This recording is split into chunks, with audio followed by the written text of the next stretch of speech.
Alam mo ba na ang founder ng Uratex na si Robert Cheng ay binuo ang kanyang pangarap na negosyo sa ilalim ng puno ng santol? Robert started his dream of providing high-quality foams and affordable mattresses. Katuwang ng kanyang asawa na si Natividad Cheng, itinayo nila noong 1968 ang Polyfoam Chemical Corporation. At alam mo ba kung magkano lang ang puhunan nila? They built their company with a capital of 4,000 pesos with the help of 10 employees. Ibig sabihin, hindi mo talaga kailangan ng malaking kapital para mag-start ng negosyo. They started as a husband and wife team with no driver, tanging si Robert Cheng ang nagde-deliver ng mga produkto nila noon. Patuloy na lumago ang kanilang negosyo at noong 1975, they started producing car foams for different company brands like Toyota, Mitsubishi, Nissan, Ford, and a lot more. The proudly Filipino-owned company expanded their business and showrooms nationwide. At noong 2004, Robert Cheng died at the age of 58 due to heart attack. He was succeeded by his wife Natividad Cheng together with their 3 children. Kagaya nga ng sinabi ni Miss Natividad Cheng,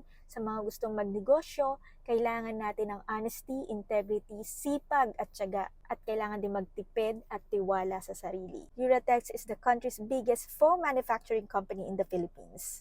So kung nangangarap ka magnegosyo, sana ina-inspire ka sa kwento na to.